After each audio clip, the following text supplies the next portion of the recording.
Hoje é comemorado no dia 4 de novembro, no Brasil, o Dia das Favelas. Essa data faz uma alusão à primeira vez em que o termo foi utilizado em um documento público no país, em 1900. De lá para cá, o número de favelas pelo Brasil aumentou muito. Segundo o censo de 2022 do IBGE, mais de 8% da população brasileira vive nesses locais. Hoje nós vamos conversar e entender como as favelas resistem aos preconceitos e atuam no aprendizado e na transformação social dos seus moradores. Para conversar sobre esse assunto, nós recebemos o Wilton Santos, conhecido como Pequeno, presidente da Central Única das Favelas aqui no Ceará. Bom dia para você, Pequeno. Bom dia, Pequeno. Um abraço, seja bem-vindo. Bom dia, obrigado pelo convite mais uma vez. Pequeno, a gente que agradece a tua participação nessa conversa tão importante no dia como hoje, para a gente falar e para a gente entender também o que é entendido hoje quando a gente fala a palavra favela. Bom, na verdade, a CUFA ela escolheu o termo favela e não comunidade por uma questão de identidade, reconhecimento e resistência, né?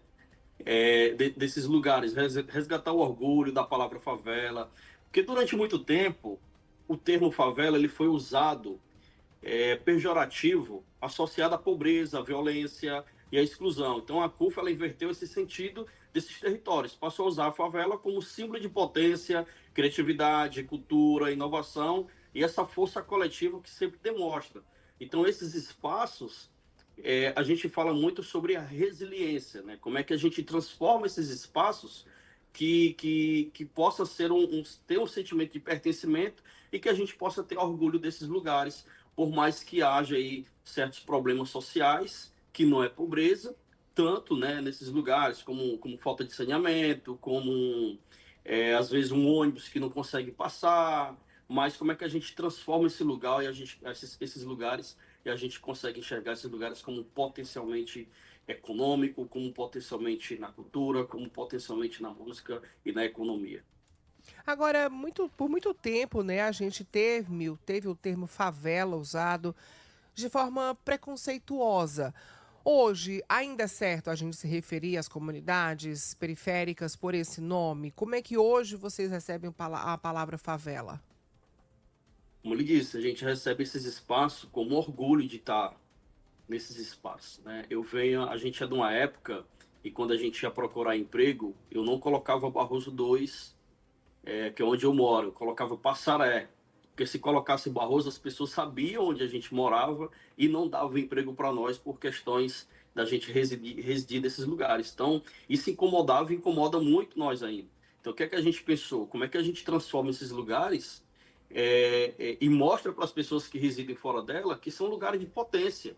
Porque são desses espaços aqui que saem os melhores jogadores de futebol, são desses lugares que saem os melhores e melhores cozinheiros, chefe de cozinha, né? São desses lugares que saem essas pessoas que têm expertise grande e têm destaque nacional. Vamos fazer agora a Expo Favela, no dia 21, 22 agora de novembro, para mostrar para as pessoas que nesses lugares são lugares de potencialidades e não de carência.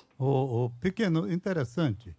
O nome favela marcou muito a minha vida profissional, porque foi a primeira música que eu cantei no rádio, 1964, e era tratada a favela com carinho, com amor, com sentimento. A letra era linda.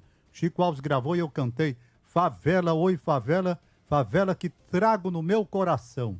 Ao recordar com saudade a minha felicidade, favela dos sonhos de amor e do samba canção.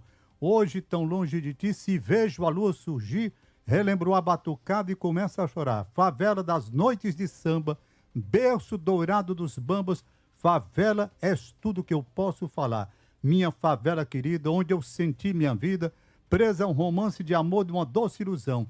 É uma saudade bem rara, na distância que nos separa, eu guardo de ti essa recordação. Isso é poesia pura, que na época se tratava a favela com essa visão do Ataúfo Alves, não é? Então tinha uma visão diferente. Perfeito. Então, assim, ele não está falando do território, se a gente for pegar assim na letra. Ele está falando das pessoas. Então, é valorizar esses milhões de brasileiros que vivem nesses territórios. É romper o preconceito e mostrar que a favela não é um problema.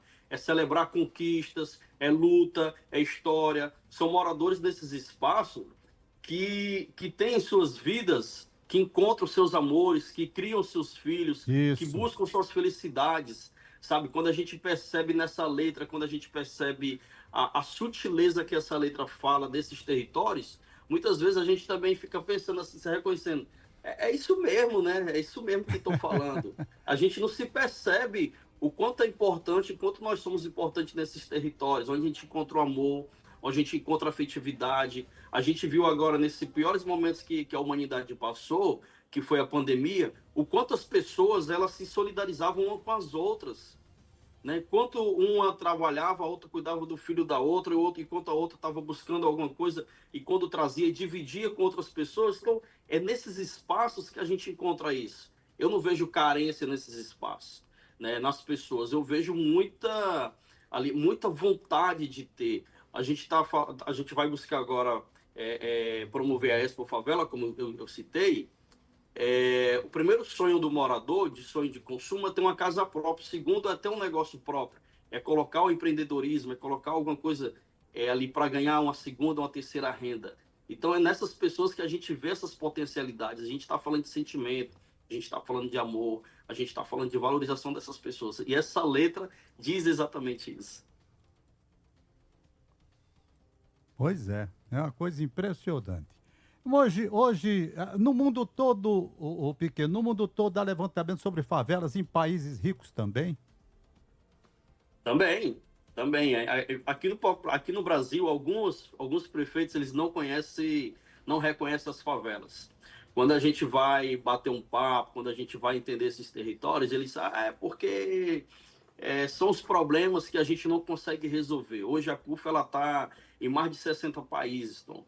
Então, onde a gente vai, a gente encontra pessoas parecidas conosco, locais parecidos conosco, vivenciando os mesmos problemas que nós temos. E nesses lugares a gente encontra verdadeiras lideranças que conseguem desenvolver trabalhos grandiosos e busca transformar esses territórios em grandes potencialidades. Agora, semana passada, a gente recebeu um prêmio de reconhecimento na ONU, na Itália, exatamente por esses trabalhos, como é que a gente desenvolve esses trabalhos no território, como a gente tem a capacidade de resiliência. E lá a gente encontrou com diversas pessoas de outras partes do mundo que estavam lá também recebendo o prêmio por estar desenvolvendo um trabalho nesses territórios, para as pessoas que também estão nesses territórios, que têm uma história de vida e de dificuldade ali. Então, como é que e falar em dificuldade, a gente é expert em dificuldade, a gente é pós-graduado em dificuldade, mas como é que a gente pega tudo isso e a gente busca soluções para esses territórios? Ou seja, a favela ela não é problema, a favela ela é solução. Existe muito de solidariedade, né? De apego, de aproximação, de vizinhança mesmo, não é, Pequeno? Existe, assim, a gente vê nesses territórios o quanto o amor ele é verdadeiro, o quanto as pessoas elas se acolhem, enquanto você vê hoje nas famílias, né, não sei se hoje ainda tem isso, eu acho que não, de tratar o irmão do pai como tio. Hoje você vê as pessoas tratando elas pelo próprio nome, né? Elas não reconhecem o parentesco para si. Mas quando a gente fala aqui dos vizinhos, os vizinhos se trata como vizinho, se trata como irmã, trata as pessoas ali pelo nome mais de uma maneira carinhosa. Então a gente vê isso nas rodas de samba, a gente vê isso nos racha, no futebol, a gente vê isso nos bingos que tem aqui diariamente, a gente vê as pessoas fazendo tricô, a gente vê essa capacidade de acolhimento que as pessoas têm, e nelas é que a gente busca essa afetividade, como é que a gente desabrocha esse sentimento que ainda tem conosco, porque a gente é rancinza, a gente é meio que ignorante, mas a gente vê essa sutileza, Tom, na prática ali no dia a dia, nessa solidariedade, sabe, nesses espaços. As pessoas ela acolhem muito uns às outras. A gente ainda vê aquela situação da pessoa pedir: ô fulana, me dá aqui um pouquinho de café, me dá aqui um pouquinho de açúcar para adoçar. A gente vê muito isso, né? E a gente começa a tentar interpretar essa situação do acolhimento, desse amor que eu tô falando, né? Desse sentimento em que a gente vê nessas mulheres. A gente tem um grupo aqui no Barroso, a gente tem um grupo de funcional de atividade física no Areninha, a gente vê o quanto essas mulheres e quanto essas pessoas com mais idade se ajudam ali a realizar uma atividade, contra a outra passa na casa da outra, vamos fulano, tá no horário, vamos para a atividade que o professor já está lá esperando. Então, há essa preocupação mútua com elas, é muito massa, a gente aprende muito. Pequeno, como é que você vê o futuro da favela? Olha, a nossa vontade é que as favelas não existissem, né? Que realmente a política pública ela chegasse de fato e funcionasse de fato nesses territórios. Eu sou um cara muito esperançoso de que a gente possa melhorar os nossos bairros, que a gente possa melhorar nossos territórios. Enquanto isso não acontece, a gente vai realizando ações, vai realizando atividades culturais, para que a gente possa proporcionar nessas pessoas outros momentos de afetividade, outro momento de cultura, outro momento de oportunidade, porque a CUFA ela vem nesse sentido. Ela se descobre, ela se desperta nesses lugares que existe potencialidade, mas como é que a gente traz essa oportunidade não para as pessoas, mas junto com elas? Como é que a gente envolve as pessoas também nessa busca de um lugar melhor? Você estava falando aí, Pequeno, sobre a solidariedade, né, que existe aí entre os moradores, entre todo mundo. Me lembrou um caso, enquanto você estava conversando, falando sobre isso, me lembrou um caso de uma situação, uma vez que eu entrei para comprar alguma coisa no Barroso, tipo uns sacos, num lugar que vendia, perto de uma padaria. E aí eu entrei lá enquanto eu esperava o pessoal me trazer os sacos, eu estava acompanhada e tinha umas pessoas na calçada comendo, né, e com música, e a pessoa com uma banca assim, com as panelas fazendo pratinho. Aí a pessoa que estava comigo chegou e perguntou assim: isso deve ser para o almoço. E era hora de almoço. Então vamos perguntar se for pra gente comer logo aqui. Aí perguntou: é para vender? É pratinho? A pessoa: não, é não. É meu aniversário do meu filho. Venha, sente aqui. Chamou para sentar. Era o aniversário do filho dela. E aí ela colocou a gente ali no meio daquelas pessoas e foi confraternizando ali com todo mundo, como que a gente fosse amigo, sabe? Como que a gente tivesse ali. E é muito diferente isso. Esse abraço que é dado, não é dado em qualquer lugar, não. É, não. É muito da comunidade Da mesmo. comunidade, é verdade. E o que é interessante é que essas coisas ela acontecem e a gente não percebe, né? A CUFA, ela é um dos primeiros projetos que é feito por pessoas de favela para pessoas desses territórios, que muito dos projetos sociais ele é feito por pessoas que residem fora desses territórios e só tem a favela como público-alvo. Então a CUFA, e muitas vezes falta isso em nós, essa percepção, esse olhar assim mais aprofundado dessas afetividades, do pratinho ali, ou do aniversário que alguém chamou. Nós é de uma época que a gente não podia ver o aniversário que a gente entrava, que a gente pedia para entrar, nós se convidava, né? É, E quando a gente se convidava, a gente percebia que ali. Não, e a partir daquele convite ali de aniversário, a gente se tornava amigo, a gente se tornava mais é próximo, a gente verdade. ia para outros momentos. Então você construía, que não era difícil, você construir esse momento de relação. Então a favela, Tom, voltando para a letra, é tudo isso que ela fala, sabe? São esses espaços de conquistas, são esses espaços de qualidade. A gente sabe que tem muitos problemas a ser resolvidos nesses territórios, de políticas públicas, de saneamento que não há, né? A gente tem números agora que fala de economia, se a favela fosse um país, fosse um estado, ele era o quarto estado do Brasil pelo número de população que existe. Então, meu amigo e minha amiga, é nesses espaços que a gente encontra a esperança. São nessas pessoas que a gente encontra a esperança de vida melhor, de lugar melhor, de uma educação melhor, de uma cultura para todo mundo, de uma cultura de paz. Porque a gente consegue perceber nelas o quanto as pessoas elas são resilientes e quantas pessoas elas são realmente acolhedoras uma com as outras, para que elas possam ali tornar o dia delas um dia diferente, sabe? Você encontrar no sorriso da pessoa. Eu tô aqui fora na calçada, aí eu chego cedo aqui na CUFA, no escritório, aí as crianças passam para ir pro colégio, aí me dá bom dia, eu dou bom dia. Você começa a construir outras relações com ela, que isso é muito importante, né? É Ô, Pequeno, me importantíssimo. diz uma coisa, eu tenho uma ideia de quantas favelas tem aqui no estado do Ceará, e especificamente aqui em Fortaleza, tem?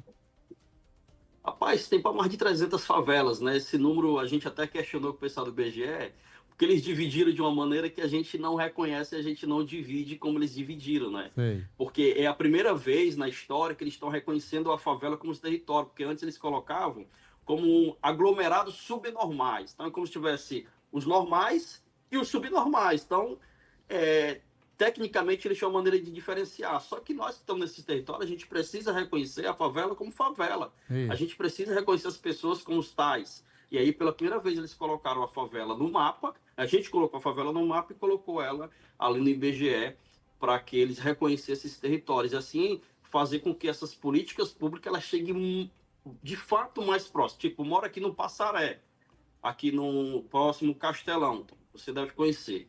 No Passaré eu tenho Rosalina, eu tenho Jardim União, eu tenho Babilônia, eu tenho Barroso, eu tenho Castelão, eu tenho Beco do Boi. Aí quando eu fui questionar que no Barroso 2 não tinha um posto de saúde, por exemplo, a pessoa disse assim, não, mas no o Barroso 2 não existe no mapa. No mapa existe Passaré. E aí, por questões de territórios, por problemas de território que a gente sabe, pessoas do Barroso 2 não conseguem ser atendidas, por exemplo, no posto de saúde que fica a 500 metros do bairro. Eita. E tem que ser atendido no posto de saúde a mais de 4 quilômetros que existe em outro lugar, por questões de territórios. E aí a gente questiona eles porque quer essa divisão. Então, quando a gente levou esse debate para o IBGE, levou essa problemática de divisão do território, é para a gente entender de que maneira ele dividiu. Tipo, hoje o Mucuripe não é somente, pelo IBGE, ele não é somente ali Vicente Pison, Placas ou Lagoa do Coração. Eles dividiram em diversas favelas. Então, hoje, há para mais de 200, 300 favelas só aqui em Fortaleza pela essa divisão deles. A gente quer te agradecer, Pequeno, por conversar com a gente sobre esse assunto tão importante. Pequeno, que é o presidente da CUFA aqui do Ceará, obrigada, tá? Pequeno, um abraço, bom dia, hein? Obrigado por mais uma vez a gente estar discutindo a favela e mostrando a favela não como problema, ou não como violência, ou não como tragédia, mas como solução e parte dessa busca de resolução desses lugares e transformar esses lugares nos melhores possíveis. Com certeza. Obrigada, Pequeno. Valeu, pequeno.